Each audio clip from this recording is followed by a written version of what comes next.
total vindication for John Doe.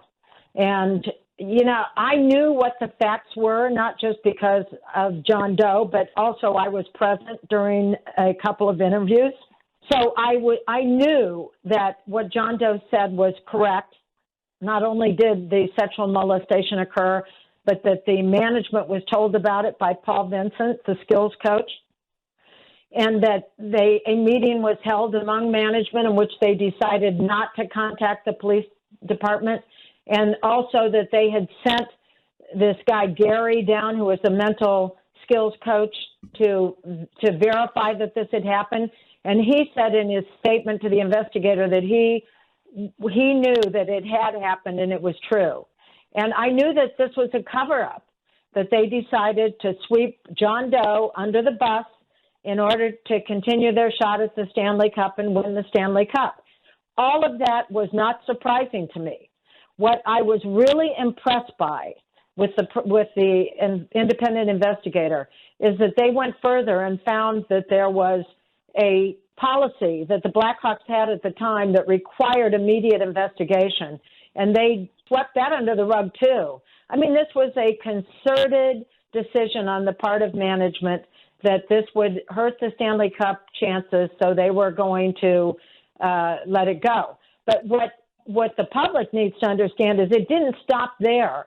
I mean, after they won the Stanley Cup, they then engraved this, or had the guy's name engraved on the cup, allowed him to take it home for a day in Michigan as a hero, which is where John Doe, too, got swept up. And they did innumerable additional events with John Doe 1 present, where he had to be present with his sexual assailant. Well, they just ignored that this happened after they already won. The Blackhawks blocked us in court from doing any discovery. So this is why I'm very cynical about them. So they conducted their own investigation through a really good investigator, okay? But they've been able to interview 129 people while we haven't been able to interview anybody.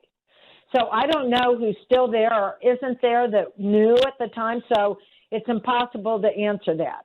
I mean, I think the thing is that it's undisputed now. This is the key point. It's undisputed that they threw John Doe to the wolves, totally deserted him in order to win the Stanley Cup. And, people might say, well, this was a huge deal. This is our hometown team and all that kind of thing. But when you don't have morals, what kind of victory is that? You ruin a person's life to do this. And I'm going to go back to the point that the Blackhawks have continued to act the same way. They acted the same way after they won the Stanley Cup, and they acted the same way when I called their lawyer prior to filing suit and asked them to do an investigation to validate that this happened, and said we were willing to discuss it, and they said no. They just denied that it happened. So there's a certain amount of arrogance that has existed from day one that's very unhealthy to everybody.